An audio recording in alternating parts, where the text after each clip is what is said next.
Avatar: The Last Airbender is likely Nickelodeon's most beloved television show to date, besides SpongeBob anyways.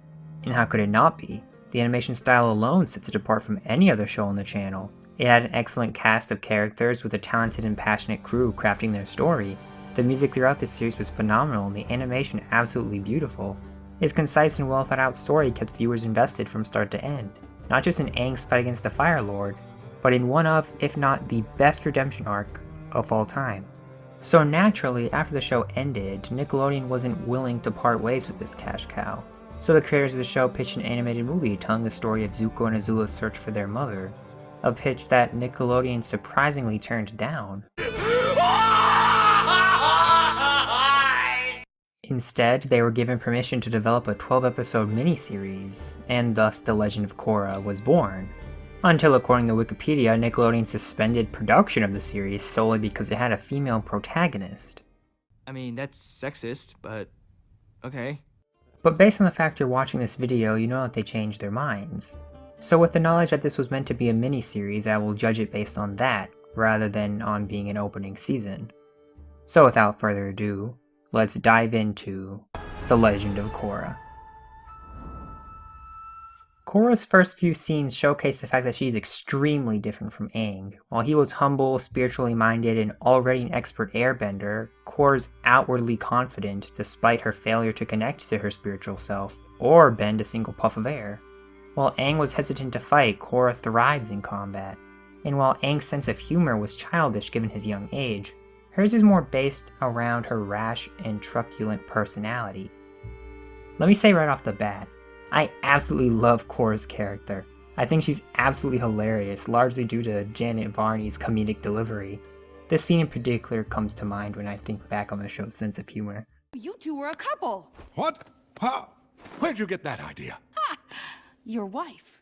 I mean, seriously, she's funnier than Bolin, whose whole point is to be comedic. Honestly, Korra's character is my favorite aspect of Book 1. But anyways, Korra needs to learn airbending, and the only person in the whole world who can teach her is Aang and Katara's son, Tenzin, played by the great J.K. Simmons, which is kinda weird after watching Invincible. Think, Mark! Unfortunately for Korra, he's a chairman on the city council of Republic City, a city built from the ground up by Aang and Zuko. The city was designed to be an Asian Manhattan, which the show pulls off perfectly. The design of the buildings, not to mention the cars, more than sells this idea. But more importantly, this bustling city gives off the sense that Aang and Zuko really did make a difference in the world, that their fight against the Fire Lord and Azula was worth their blood, sweat, and tears. The desire to unite the world was fully realized in the time between these two shows. But when half the populace can bend and the rest are all helpless to stop them, how can balance ever truly be maintained? Crime is rampant in the city to such an extent that it only took Korra a few moments to spot criminal activity. The non-benders obviously don't appreciate this very much, leading the equalist cause to gain traction. They think it's unfair that they are held at such a disadvantage to always be at the mercy of the benders, and Korra's first run-in with the equalists showcases the validity of their claims. Let me guess, you're a bender. Yeah. And I bet you just love to knock me off this platform with some water bending, huh? I'm seriously thinking about it. Benders like this girl only use their power to oppress us! I'm not oppressing anyone. You're oppressing yourself.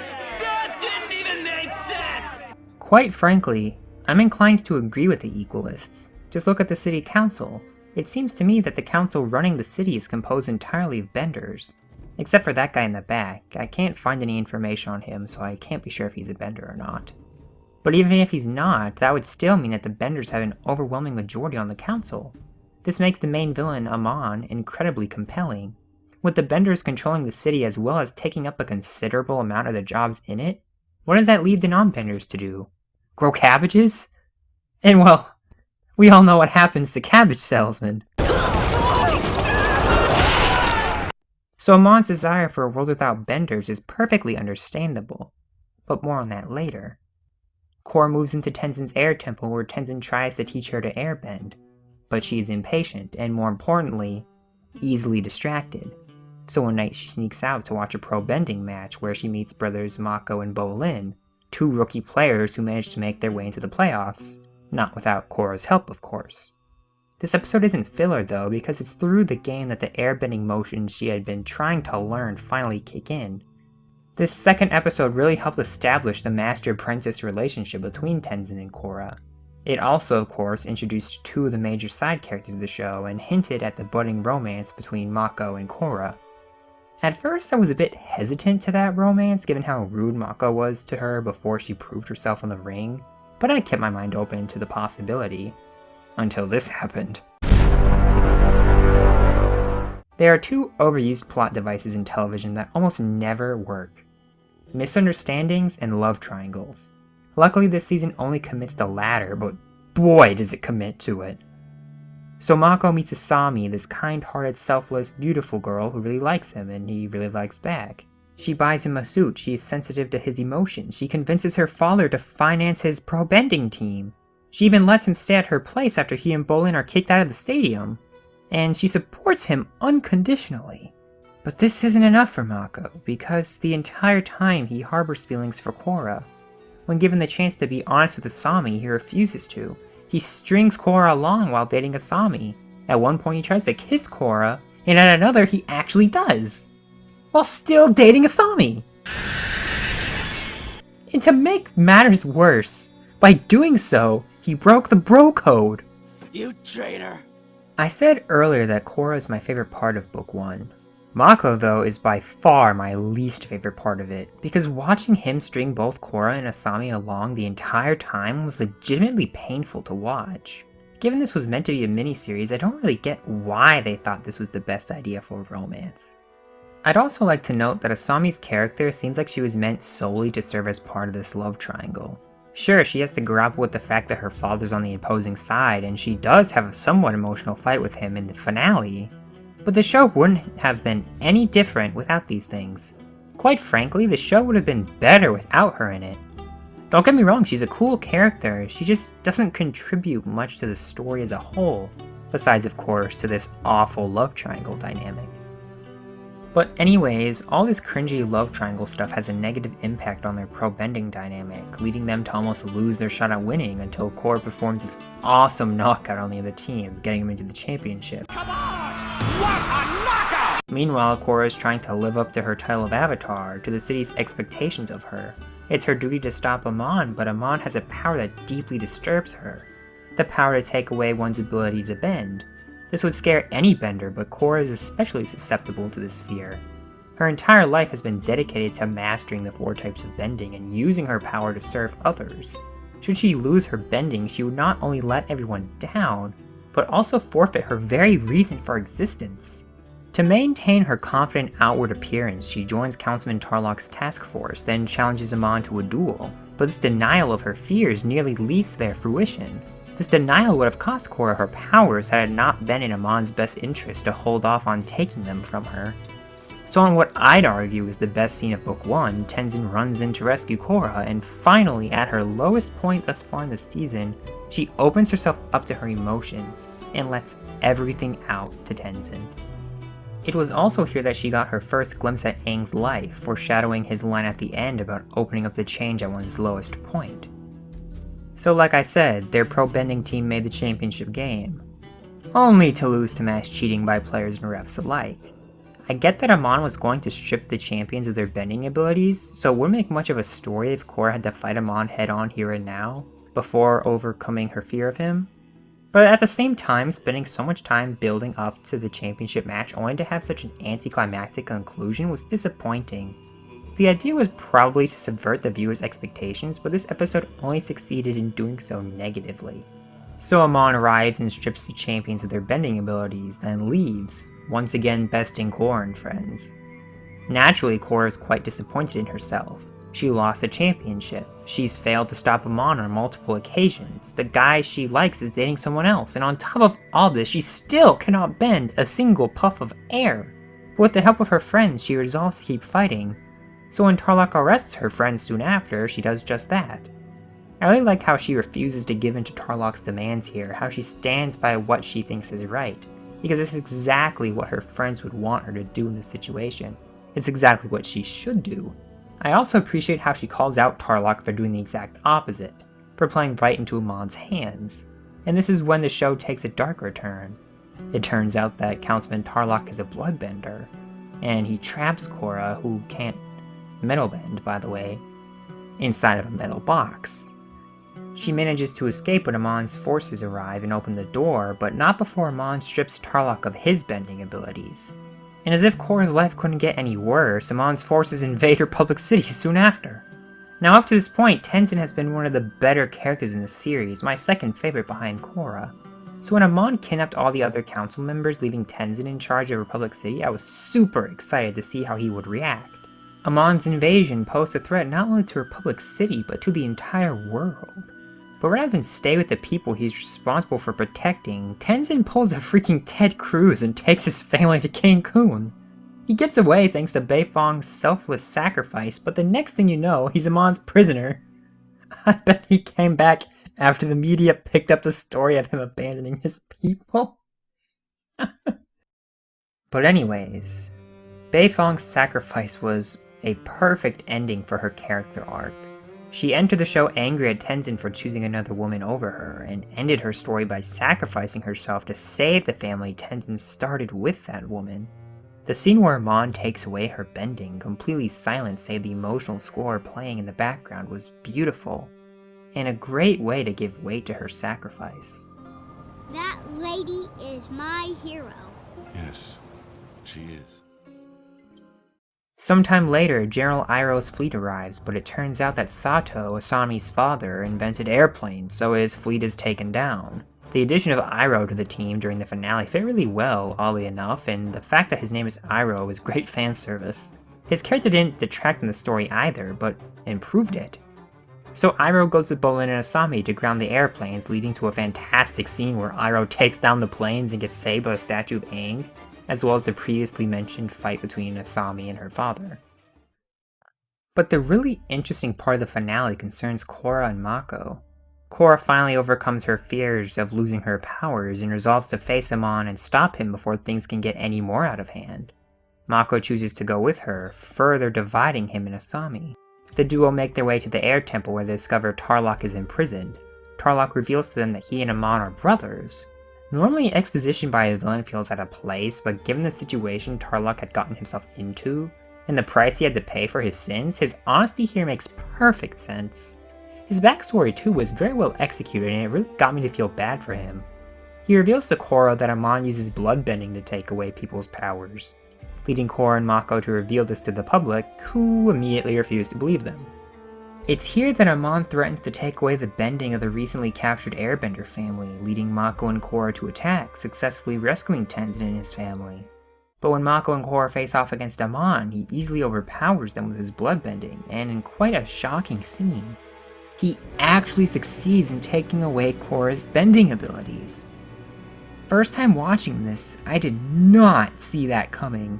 But luckily for Korra, there was one element she had yet to learn, so when Mako is in trouble, her airbending finally kicks in, allowing her to blow Amon out the window and into the sea. His mask floats up to the surface and the people view him as a martyr for the cause. Amon may have been a waterbender, but he was truly dedicated to wiping out bending. He genuinely saw it as an evil aspect of humanity. With a follower like Yakone, who was so obsessed with hatred that he forced his own sons to bloodbend each other? How could he not be? Like I said before, there is a truth behind his cause, so ending his story by making him a martyr for the cause would have been a great move. But I like what this show does better. Amon waterbends himself out of the water, proving himself a hypocrite to all his supporters. At first glance, this might seem like a lazy way to end the equalist cause, especially when, as I've said multiple times now, there was some truth behind it. But here's the thing that Amon, despite his hypocrisy, failed to realize. Bending isn't inherently bad. Yes, many people, Tarlok and Amon being prime examples of this, use their bending to force their will on others. But there are also those like Tenzin and Korra who use it to try to do right by others, regardless of whether or not they're benders. And the same goes for non-benders. There are non-benders like Asami who do right by others, use technology to fight the good fight, just as there are those like Sato who use it to enact acts of hatred and violence on others, bender or not. All the violence that is created through bending isn't a product of bending itself. It's a product of free will, something everybody has. And yes, there's certainly a power imbalance which should be addressed in a public city moving forward. And it is. Book 2 actually opens with the reveal that the council disbanded and that a president was elected. But armed revolution was not the right way to go. Taking bending away from good people was not the right course of action. The ends did not justify Amon's means. And that's what makes Amon a villain, not a misunderstood hero. And Tarlok is well aware of this now. So when he and Amon flee Republic City, Tarlok sacrifices himself to make sure Amon will never have his way again. This murder-suicide was a very somber turn of events, further contributing to the depressing tone the finale was going for. Beifong and thousands of others in Republic City have been stripped of their bending. General Iroh's fleet has been annihilated.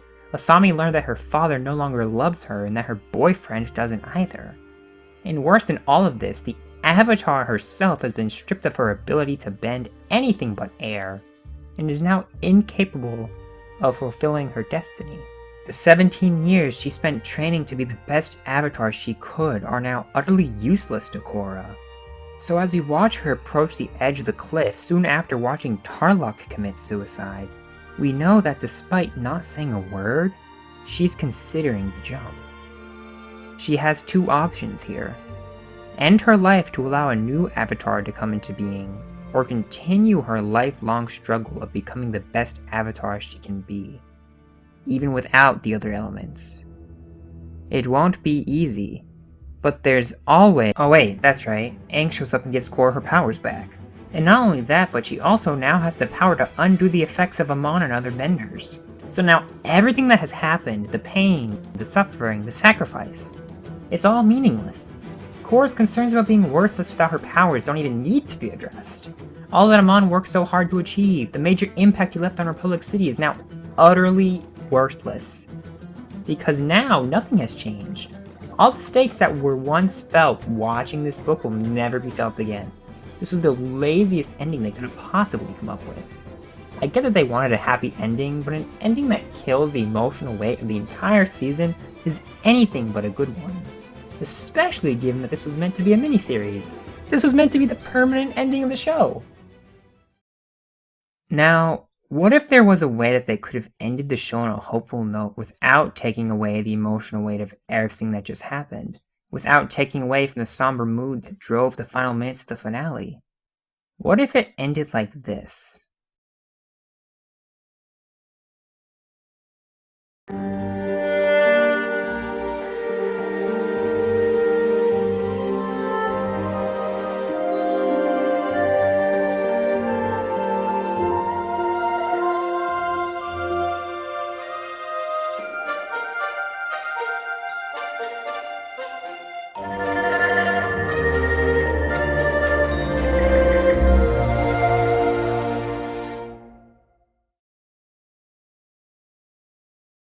Had it done so, the show would have maintained its somber mood as well as the gravity from all that occurred, while at the same time showing both the viewer and Korra that there is always hope, no matter how dark things seem.